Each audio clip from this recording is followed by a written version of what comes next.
and my question is going to be directed to Mr. Fisher, and I truly believe this, that any business, big or small, just is not going to be successful unless they really are Internet savvy. And that's where everything is going. I appreciate everything Google has added, and it's very interesting. But there are a couple of issues, because I really would try to get in my own mind an understanding. If I was a small business person, I finally get to retire, I move to Hawaii, and I've got Gonzo's Custom Surf Shop.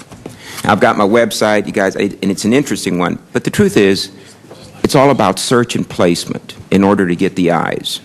And there's two different ways of doing that. I've got my website. It's pretty interesting. Hopefully you'll capture it when someone is searching for custom boards somewhere in Hawaii. But better yet, maybe I should also get an ad. I think that enhances and increases the chances of certain people seeing my ad. And that's what I'm going to read from the search, which I'm sure you've read. And it's old now, but I think he was so far, John Battelle, or Battelle, I've never, the pronunciation. Neil Moncrief couldn't afford to have a bad quarter. In fact, even a bad month made things a bit tense at home. Running your own business is like that. When things go south at the office, you take it home with you. As a small businessman, Moncrief lives on the edge of profit and loss. A bad month means avoiding his local banker, putting off home and car payments, and having less meat on his family table. But Moncrief is proud of what he had achieved. He built a small e-commerce company, survived the nuclear winter of 2001-2002, and emerged with enough cash flow to take care of his family. Moncrief has search engines to thank for that cash flow. Google in particular. Thanks to the traffic that Google drove to Moncrief's online storefront, which I think was 2 big feet or something, Moncrief no longer worked for the man. Moncrief is one of tens of thousands of merchants who have taken to the web since the Internet became a global phenomenon. For every household brand built during the bubble's infamous glory, eBay, Amazon, Expedia, thousands of Neil Moncriefs toiled in relative obscurity, building the web's bike shops and insurance agencies, its button merchants and stroller stores. These digital cousins of strip mall America are the very beating heart of the United States economy, small business writ large across cyberspace.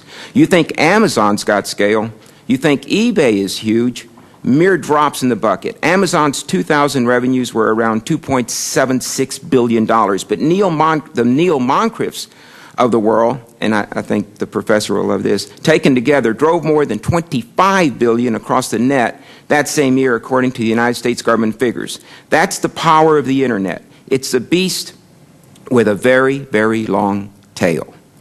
The head, eBay, Amazon, Yahoo, may get all the attention, but the real story is in the tail. That's where Moncrief lives. But while the web may offer access to hundreds of millions of customers, you still have to let them know you exist, which is getting to my point. When folks went looking for something, they usually started at a search engine. And through some combination of luck, good karma, and what seemed like fair play, when folks punched big feet or similar keywords into Google, Neil's site came up first. Moncrief had never purchased an advertisement. All those search engine referrals were organic. Quote, "We were the right answer for the search, so why buy an ad?" Now, all that came to a crashing halt because when he went into the search, or people did, he was no longer at the very top. And the question was, why? And I do want to get to that particular point. Google will have to determine what should come first when someone is looking for instance, hip-hop. Who gets to be first in such a system? Who gets the traffic, the business, the profits? How do you determine, of all the possibilities, who wins and who loses? Because we all know when we go into a search, it's huge. And hopefully you picked up Gonzo's Custom Surf Shop. But truly, I don't know if I'm going to be on page 1 or page 100. If I'm page 100, no one's ever going to get to me. So the question then goes, have we evolved where it's just not a website anymore? That's not going to be enough. You are going to have to go online with advertising.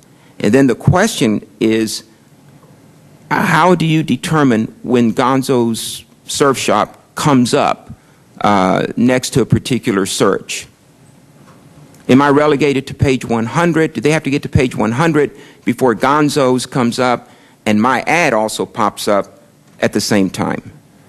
Congressman, at its core, Google, of course, is a search company, and above all else, we aspire and aim to have the best possible search results available, and that's a constant work in progress since day one. And Google now being almost 10 years old, we've constantly evolved, and we're constantly improving, working to improve our search engine and its capacity. And search companies like perhaps Gonzo's Surf Shop with a good website still do appear. Small businesses, plenty of small businesses do appear near the top. Some may not. And what we always say is that we run our search engine, and for us it's a church and state issue. You can't buy your way to the top of the organic search results, but you can purchase ads. So you could have the best website, and it might be really relevant, and if you do, then you can show up for free, like the example you mentioned out of the book. But you also have the opportunity to buy in. I'm happy to go longer, but I recognize we're out of time, so I'll stop there, and we can follow up and provide more details if you're interested.